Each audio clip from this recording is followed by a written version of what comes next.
नमस्कार विद्यार्थी मित्रांनो, आता आपण जो पाठ पाहतोय तो म्हणजे आहे उद्योग व व्यापार। या पाठामध्ये आपण स्वातंत्र्योत्तर कालखंडातील उद्योग व व्यापार याविषयी आपण माहिती घेणार आहोत। म्हणजे भारताला स्वातंत्र्य मिळाल्यानंतर जो उद्योग व्यापार आहे निर्माण झाला त्या संदर्भात आपण माहिती पाहतोय। आता भारत स्वतंत्र झाला आणि भारत स्वतंत्र झाल्यानंतर औद्योगिक विकासाला गती देण्यासाठी इसवी सन 1948 मध्ये भारतीय औद्योगिक वित्त महामंडळाची स्थापना करण्यात आलेली आहे। पहा, औद्योगिक विकासाला गती देण्यासाठी या औद्योगिक वित्त महामंडळाची स्थापना केलेली आहे। त्याचबरोबर औद्योगिक प्रकल्पांना दीर्घ मुदतीचं कर्ज उपलब्ध करून देणं हा त्या पाठीमागचा एक हेतू होता आणि या हेतूनं या महामंडळ किंवा स्थापना करण्यात आलेली आहे महामंडळाची।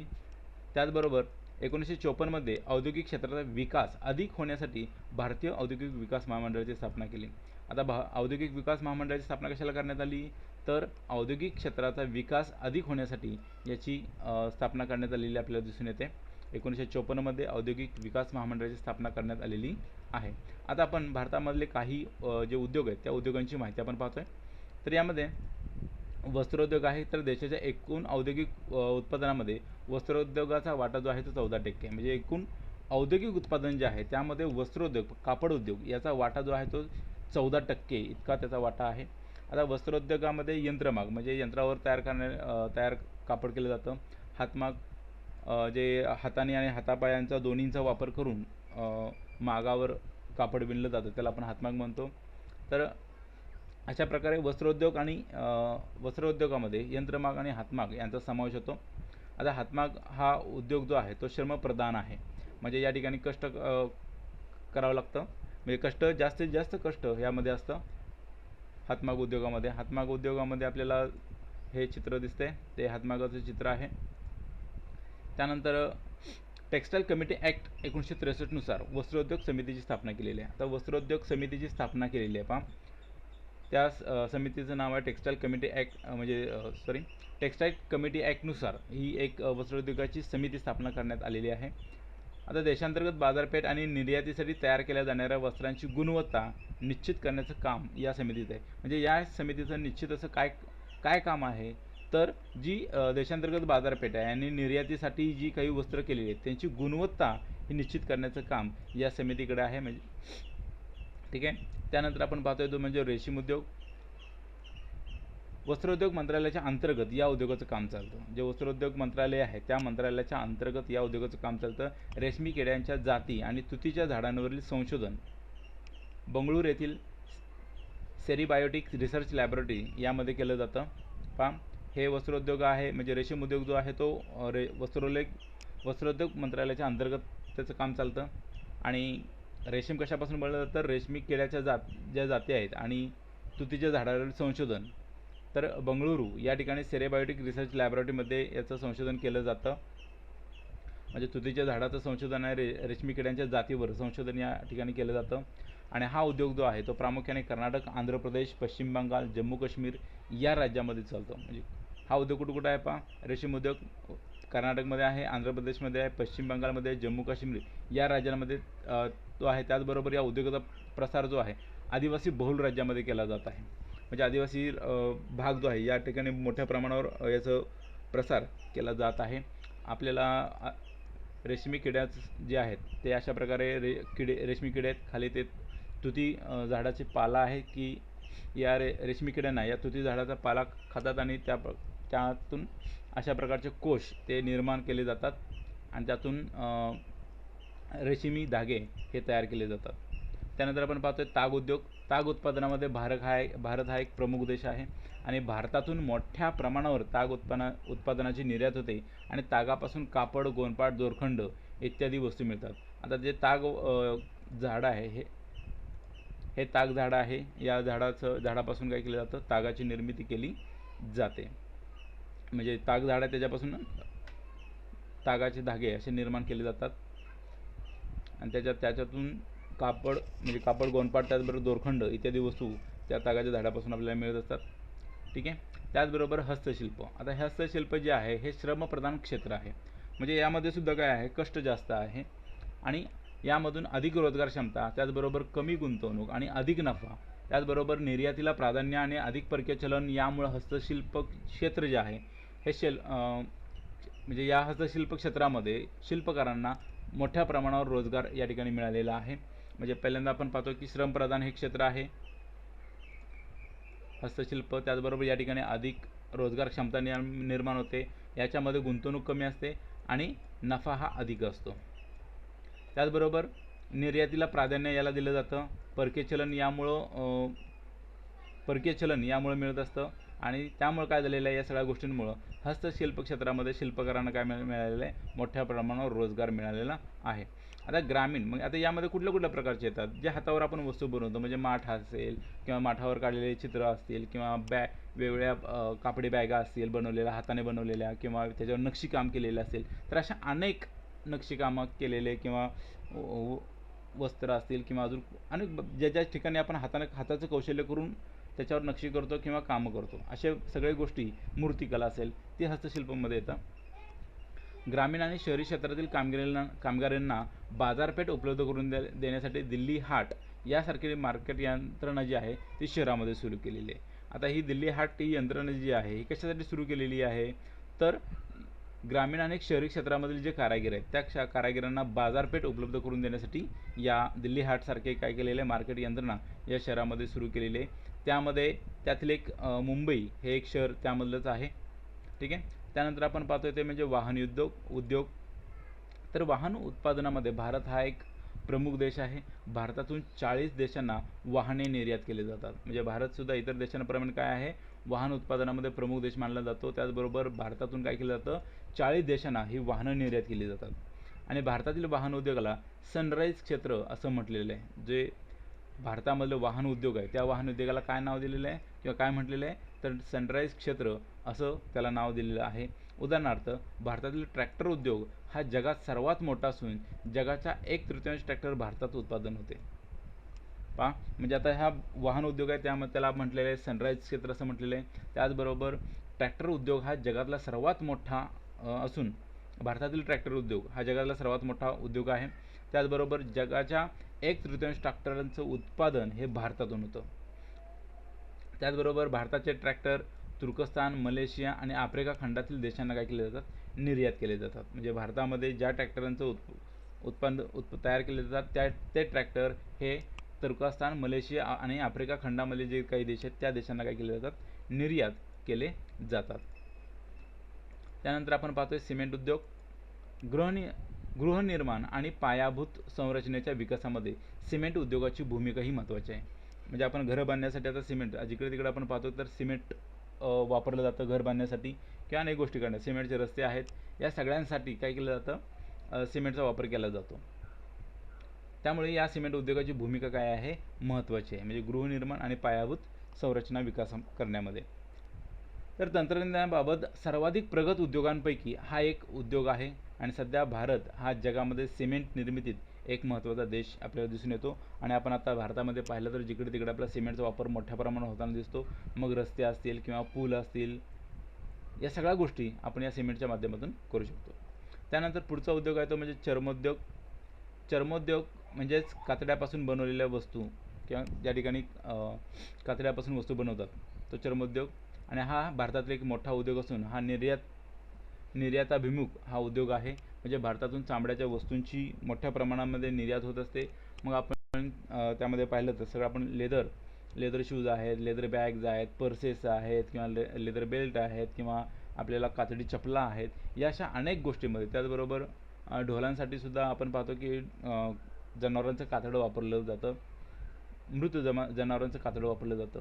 म्हणजे अशा अनेक ठिकाणी या चर्मोद्योग वापरला जातो किंवा चर्मोद्योग कातड्यापासून अनेक वस्तू त्या बनवल्या जातात.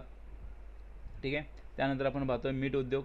भारतामध्ये हा सध्या मीठ उद्योगातील प्रमुख देश आहे. भारत हा जो आहे तो या मीठ उद्योगामधला प्रमुख देश आहे. आणि भारतामध्ये मिठाचं वार्षिक उत्पादन जे आहे हे 200 लाख टन होतं. म्हणजे किती उत्पादन आहे, 200 लाख टन इतकं मिठाचं उत्पादन होतं. आणि आयोडीनयुक्त मिठाचं उत्पादन जे आहे ते 60 लाख टन इतकं होतं.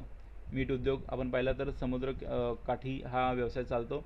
तसंच राजस्थानमध्ये आपण पाहिलं तर राजस्थानमध्ये खाऱ्या पाण्याचं सरोवर आहे आणि या खाऱ्या पाण्याच्या सरोवराच्या माध्यमातून त्या ठिकाणी मीठ बनवलं जातं.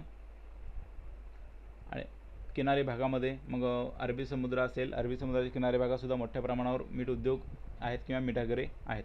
ठीक आहे. त्यानंतर आपण पाहतोय तो म्हणजे सायकल उद्योग. सायकल उत्पादनामध्ये भारत हा जगात अग्रेसर आहे. म्हणजे मोठ्या प्रमाणावर भारतामध्ये सायकली आहेत आणि सायकलींचं उत्पादनसुद्धा मोठ्या प्रमाणावर होत आहे. त्याचबरोबर पंजाब आणि तमिळनाडू या राज्यांमध्ये काय होतं, जास्तीत जास्त सायकलींचं उत्पादन होत असतं. त्याचबरोबर लुधियाना हे शहर देशातील प्रमुख सायकल उत्पादन केंद्र आहे. लुधियाना जे शहर आहे हे देशामधलं प्रमुख सायकल उत्पादन केंद्र आहे आणि यामध्ये मोठ्या प्रमाणावर सायकलींचं उत्पादन केलं जातं. आणि भारत हा नायजेरिया, मेक्सिको, केनिया, युगांडा आणि ब्राझील या देशांना काय करतो, सायकली निर्यातसुद्धा करतो. म्हणजे देशामध्ये सुद्धा मोठ्या प्रमाणावर सायकली वापरल्या जातात. तसंच इतर देशांना सुद्धा काय केली जाते, निर्यात मोठ्या प्रमाणावर केली जाते. त्यानंतर आपण पाहतोय खादी ग्रामोद्योग. ग्रामीण भागातील औद्योगिकरणास चालना देण्यासाठी, त्याचबरोबर ग्रामीण भागातील औद्योगिकरण जे आहे त्याला चालना देण्यासाठी काय केलेलं आहे, तर खादी ग्रामोद्योग आयोगाची स्थापना करण्यात आलेली आहे. जो ग्रामीण भागातील औद्योगिकरण आहे त्याला मोठ्या प्रमाणात त्याचा विकास करण्यासाठी किंवा त्याला चालना देण्यासाठी या खादी ग्रामोद्योग आयोगाची काय केलेली आहे, स्थापना करण्यात आलेली आहे. ग्रामीण क्षेत्रातील पारंपरिक उद्योग तसंच हस्तोद्योग, कुटीर उद्योग तसंच स्थानिक स्तरावर उपलब्ध असलेली साधनसंपत्ती व मनुष्यबळ उपयोगात आणणाऱ्या लघु उद्योगांचा विकास करावा व रोजगार निर्मितीच्या माध्यमातून गावांना स्वावलंबी बनवावं, ही आयोगाच्या स्थापनेमागील उद्दिष्ट आहेत. आता हा आयोग स्थापन करण्याच्या पाठीमागचं उद्दिष्ट आपण पाहिलं काय आहे, तर जे पारंपरिक उद्योग आहेत त्यांना त्या उद्योगांचा विकास करायचा किंवा हस्तोद्योग आहेत, छोटे छोटे कुटीर उद्योग आहेत किंवा स्थानिक स्तरावर जी काही साधनसंपत्ती आहे किंवा मनुष्यबळ आहे यांचा उपयोग लघु उद्योगांमध्ये करावा आणि त्यामार्फत त्या उद्योगाचा आणि त्या व्यक्तींचा विकास करावा. त्याचबरोबर रोजगार निर्मितीच्या माध्यमातून गावांना काय करावं, स्वावलंबी बनवावं, ही या आयोगाच्या स्थापनेमागील प्रमुख उद्दिष्ट आहेत. ठीक आहे. त्यानंतर आपण पाहतोय तो म्हणजे शेती उद्योग. भारतामध्ये पारंपरिक पद्धत आणि आधुनिक पद्धत या दोन्ही पद्धतीने शेती केली जाते. जे पहिल्यापासून चालत आलेले आहे त्या पद्धतीपासून पण आणि आधुनिक पद्धतीने सुद्धा शेती केली जाते. म्हणजे दोन्ही प्रकारे भारतामध्ये शेती केली जाते. शेतीची अनेक कामं हे बैलांच्या मदतीने केली जातात. आता आपण खेडेगावांमध्ये गेलं तर अजूनसुद्धा काही ठिकाणी काय केलं जातं, तर यामध्ये बैलांच्या मदतीने काय केली जाते, शेती केली जाते. तसंच यंत्राचा वापर, मग त्यामध्ये यंत्राचा वापर करून ट्रॅक्टरचा वापर करून नांगरणी केली जाते. पेरणी, कापणी, मळणी या कामामध्ये सुद्धा यंत्रांचा वापर आता मोठ्या प्रमाणावर होत आहे. म्हणजे ज्या खेडेगावांमध्ये सुद्धा किंवा अनेक गावांमध्ये आता ट्रॅक्टरसारखी साधनं उपलब्ध झालेली आहेत. त्यामुळे नांगरणी, पेरणी आणि कापणी ही सगळी यंत्राच्या सहाय्याने केली जातात. ठीक आहे. भारताचा ग्रामीण भागातील प्रमुख व्यवसाय हा कशावर अवलंबून आहे, शेती आणि शेतीवर आधारित इतर कामे हा आहे. म्हणजे भारताचा ग्रामीण भागातील प्रमुख व्यवसाय शेती आणि शेतीवर आधारित इतर कामे हा आहे. आणि खेड्यापाड्यात शेती व पशुपालन व्यवसाय चालतो. खेड्यापाड्यामध्ये आपण जर पाहिलं तर मोठ्या प्रमाणावर हा व्यवसाय चालणार आहे. तो म्हणजे शेती आणि पशुपालन हे दोन व्यवसाय मोठ्या प्रमाणात चालतात. आणि शेतीची कामे व शेती उत्पादन यावर 70% समाज हा अवलंबून आहे. म्हणजे भारतातील 70% समाज जो आहे तो या शेती आणि शेती उत्पादनावरील इतर कामं याच्यावर तो अवलंबून आहे. त्याचबरोबर शेती उद्योगामध्ये पुरुषांच्या बरोबरीनं स्त्रियांचा सुद्धा मोठ्या प्रमाणावर वाटा आहे. म्हणजे फक्त पुरुषच शेती करतात असं नाही आहे, तर स्त्रियांचाही मोठ्या प्रमाणावर या शेती उद्योगामध्ये मोठा वाटा आहे. त्याचबरोबर भारतामध्ये शेती व्यवसाय हा विविध हंगामामध्ये चालतो. शेतीमध्ये काय करतो, विविध हंगामामध्ये हा व्यवसाय चालतो आणि त्यामध्ये अनेक प्रकारची पिकं घेतली जातात. त्यामध्ये ज्वारी आहे, गहू आहे, तांदूळ आहे, डाळी, तेलबिया यासारख्या पिकांचं काय केलं जातं, उत्पादन घेतलं जातं. त्याचबरोबर काही नगदी पिकं आहेत म्हणजे ज्यातून आपल्याला पैसा मिळतो, तर त्यामध्ये कापूस आहे, ऊस आहे. अशा जे उद्योग आहेत त्यांच्यावर प्रक्रिया करून त्याच्यापासून कापड आणि साखर हे उद्योग त्यावर चालत असतात. म्हणजे कापसापासून कापड आणि ऊसापासून साखर आधारित उद्योगधंदे जे आहेत, म्हणजे साखर कारखाना, कापड कारखाना, सूतगिरण या सगळे उद्योग त्याच्यावर अवलंबून असतात. ठीक आहे. त्यानंतर आपण फळे आणि भाजीपाला यांचंही मोठ्या प्रमाणात उत्पादन हे शेतीमधून होत असतं. फळे आणि भाजीपाला यांचं उत्पादन जे आहे ते मोठ्या प्रमाणावर इथूनच शेतीमधूनच होत असतं. अलीकडं यावर काय झालेलं आहे की प्रक्रिया करणारे उद्योग चालत आहेत. म्हणजे फळे आणि भाजीपाला यांच्यावर प्रक्रिया करून नवीन उत्पादन त्यातून तयार केलं जातं. म्हणजे फळांमधून परत त्याचं रस काढून ज्यूस बनवले जातात, पॅकिंगमध्ये ज्यूस, म्हणजे प्रक्रिया करून त्याच्यावर अनेक असे उद्योग त्या ठिकाणी चालत आहेत. शेतीमधून मानवाच्या मूलभूत गरजा ह्या भागवल्या जातात. आता जी शेती व्यवसाय आहे त्यातून काय केलं जातं, तर मानवाच्या ज्या मूलभूत गरजा आहेत त्या भागवल्या जातात. आणि शेती व्यवसायाला प्रोत्साहन मिळावं म्हणून ग्रामीण क्षेत्रामध्ये बँका आणि सहकारी संस्थांमार्फत काय केलं जातं, शेतकऱ्यांना हे कर्ज वाटप केलं जातं किंवा कर्ज दिलं जातं. ग्रामीण क्षेत्रामध्ये बँका आणि सहकारी संस्था ज्या असतात त्या शेतकऱ्यांना कर्ज देत असतात.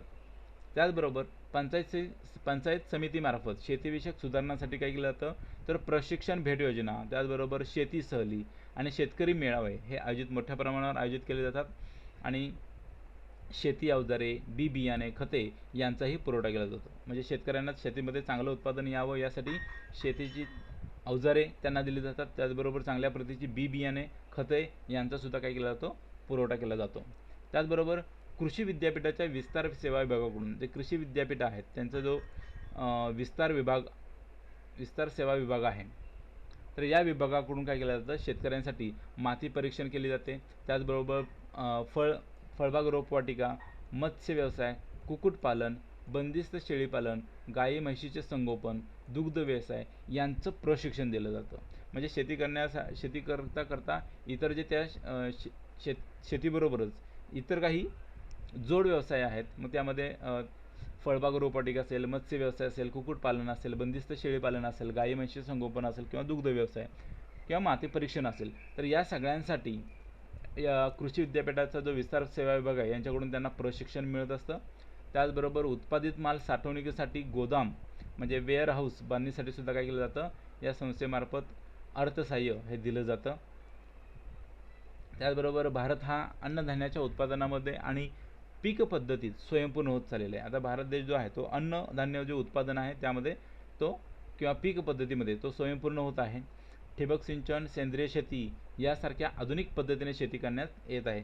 म्हणजे ज्या काही कालखंडामध्ये की मोठ्या प्रमाणावर रासायनिक खतांचा वापर केला जात होता, पाण्याचा वापर मोठ्या प्रमाणात केला जाता, परंतु आधुनिक पद्धती जी आहेत त्यामध्ये ठिबक सिंचन असेल किंवा सेंद्रिय शेती म्हणजे रासायनिक खतांच्या ऐवजी सेंद्रिय खतांचा वापर करून शेती करणं, म्हणजे या आधुनिक पद्धती आहेत त्या पद्धतीने शेती सध्या शेतकरी करत आहेत. त्याचबरोबर आपण पाहतो आता भारत सरकारचं याविषयीचं धोरण, चौथी पंचवार्षिक योजनेच्या काळामध्ये कागद उद्योग, औषध उद्योग, मोटार ट्रॅक्टर उद्योग, कातड्याच्या वस्तू, वस्त्रोद्योग, खाद्य प्रक्रिया उद्योग, तेल, रंग, साखर इत्यादी उद्योगांवर लक्ष केंद्रित करण्यात आलेलं होतं. म्हणजे ही चौथी पंचवार्षिक योजना जी होती त्या पंचवार्षिक योजनेच्या काळामध्ये काही उद्योगांवर काय केलेलं आहे, लक्ष केंद्रित केलेलं आहे. त्यामध्ये कागद उद्योग आहेत, औषध उद्योग आहेत, मोटार ट्रॅक्टर उद्योग आहेत, त्याचबरोबर कातड्यांच्या वस्तू आहेत, वस्त्रोद्योग, खाद्यपदार्थ प्रक्रिया उद्योग, तेल, रंग, साखर अशा अनेक उद्योगांवर काय केलेलं आहे, लक्ष केंद्रित करण्यात आलेलं आहे. आणि 1970च्या औद्योगिक परवाना धोरणानुसार 1970चं जे औद्योगिक परवाना धोरण आहे त्या धोरणानुसार काय केलेलं आहे, तर 5 कोटी रुपयाहून अधिक गुंतवणूक लागणारे सर्व कारखाने हे अवजड उद्योग क्षेत्रात आणायचं ठरवलेलं होतं. म्हणजे जो एखादा औद्योगिक व्यवसाय जो आहे तो त्याला लागणारे साधने आहेत किंवा त्याची गुंतवणूक आहे, जर ही 5 कोटी रुपयांहून अधिक गुंतवणूक लागणारे जे सर्व कारखाने आहेत हे कोणत्या क्षेत्रात आणलेले आहेत, तर अवजड उद्योग क्षेत्राखाली आणण्याचं ठरवलेलं होतं. त्याचबरोबर सरकारी क्षेत्रासाठी राखून न ठेवलेल्या अवजड उद्योगात गुंतवणूक करण्याची मोकळीक मोठ्या उद्योग संस्था व परकीय कंपन्यांना देण्याचं ठरलेलं आहे. म्हणजे अवजड उद्योगामध्ये कोणाला आणलेलं आहे, तर ज्या ठिकाणी 5 कोटी रुपयांहून अधिक गुंतवणूक होते असे कारखाने ते अवजड उद्योग क्षेत्रामध्ये आणलेले आहेत. त्याचबरोबर अवजड उद्योगामध्ये गुंतवणूक करण्याची मोकळीक ही मोठमोठ्या उद्योग संस्थांना आणि परकीय कंपन्यांना देण्याचं ठरवलेलं आहे. म्हणजे जे काही सरकारी क्षेत्रासाठी राखून न ठेवलेले जे अवजड उद्योग आहेत त्यांमध्ये काय केलेले आहे, अनेक मोठ्या उद्योग संस्था आणि परकीय कंपन्या आहेत त्यांना देण्याचं ठरवलेले आहे. आणि या धोरणानुसार 1972 अखेर सरकारी नोंदणी कार्यालयामध्ये 3,18,000 लघु उद्योग नोंदवले गेले. म्हणजे हे जे धोरण आहे चौथ्या औद्योगिक परवाना धोरण, या धोरणानुसार काय केलेलं आहे, तर 3,18,000 लघु उद्योग हे काय केलेले आहेत, नोंदवले गेलेले आहे. 1972 अखेर सरकारी नोंदणी कार्यालय त्यामध्ये या लघु उद्योगांची नोंदणी झालेली आहे. म्हणजे एवढे मोठ्या प्रमाणात हे लघु उद्योग नोंदवले गेलेले आहेत. त्यानंतर आपण पाहतो खनिज संपत्ती. देशाच्या औद्योगिक विकासामध्ये लोह व दगडी कोळसा या दोन खनिजांच्या उपलब्धतेचा मोठा वाटा असतो आणि आपल्या देशामध्ये लोह, मॅंगनीज, कोळसा, खनिज तेल यांचे पुरेसे साठेही सापडलेले आहेत. म्हणजे देशाचा औद्योगिक विकास व्हायचा असेल तर त्यामध्ये दोन खनिजांचा महत्त्वाचा वाटा आहे, त्यामध्ये लोह आणि दगडी कोळसा या दोन खनिजांचा मोठा वाटा असतो. त्याचबरोबर आपल्या देशामध्ये आणखीन काही साठे सापडले आहेत, त्यामध्ये लोहाचे सापडले आहेत, मॅंगनीज आहे, कोळसा आहे, खनिज तेल यांचेसुद्धा पुरेसे साठे काय झालेले सापडलेले आहेत. त्यानंतर आपण पाहतोय वनसंपत्ती. वनसंपत्तीवर आधारित काही उद्योग आहेत. म्हणजे यासाठी सरकारने काय केलेलं आहे तर राखीव जंगलं ही काही जंगलं जी आहेत ती राखीव ठेवलेली आहेत आणि त्या जंगल जपण्याचं काम हे राज्य शासन, केंद्र शासन आणि स्थानिक लोक हे त्या ठिकाणी जंगल जपण्याचं काम करत असतात. त्याचबरोबर बांधकाम, कागद, वृत्तपत्र, कागद, रेशीम, काडेपेटी, औषध वनस्पती, मध, लाख, रंगकामासाठी लागणारा कच्चा माल यांवर आधारित उद्योगांसाठी जंगले आवश्यक आहेत. म्हणजे ही जी आता कागद झाडांपासून बनतो, म्हणजे जो कागद आहे, बांधकामासाठी सुद्धा झाडे लाकूड लागतं, रेशीम बनवायच्यासाठी त्यासाठी तुतीची झाडे लागतात. त्याचबरोबर काडीपेटी, औषधी वनस्पती, मध मिळवण्यासाठी वनस्पतींचा उपयोग होतो किंवा वनस्पतींच्या मार्फतच मधमाशा गोळा करत असतात. लाख, रंगकामासाठी लागणारा कच्चा माल हे जे सगळे उद्योग आहेत हे जंगलांवर आधारित हे काय आहेत उद्योग आहेत. त्यानंतर आपण पाहतोय मत्स्योद्योग.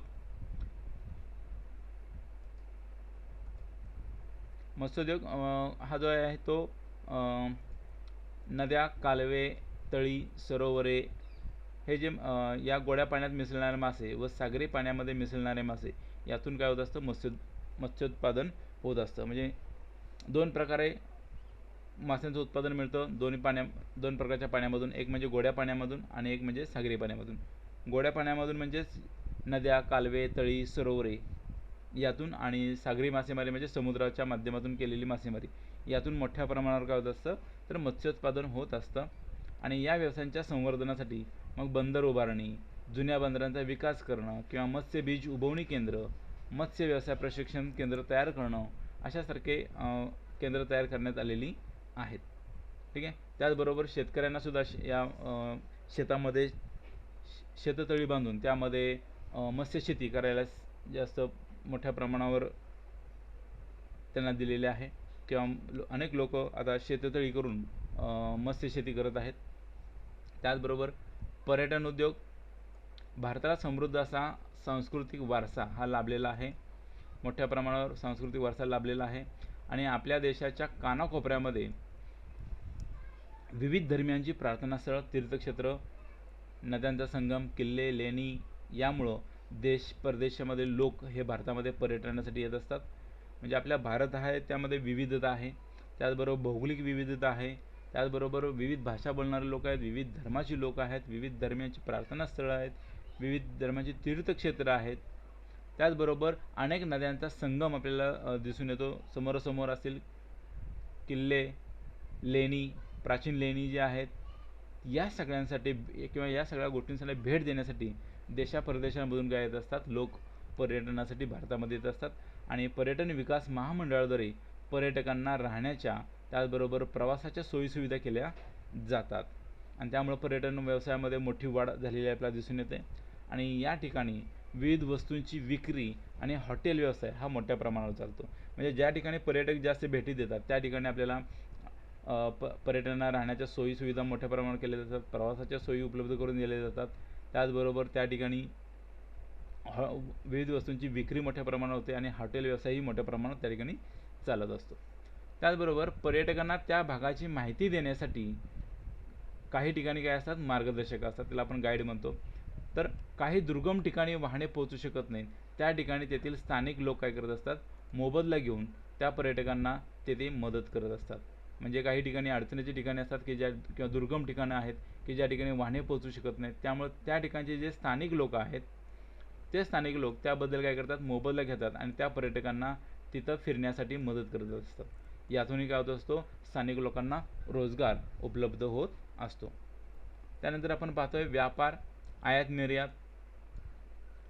1951 मध्ये नियोजनाची सुरुवात झाल्यानंतर औद्योगिक वस्तू व त्यासाठी लागणाऱ्या कच्च्या मालांची आयात मोठ्या प्रमाणावर वाढलेली दिसून येते आणि भारताच्या आयातीत यंत्रसामुग्री, लोखंड, खनिज तेल, खते, औषधे इत्यादी वस्तूंचा काय होत असतो समावेश होत असतो.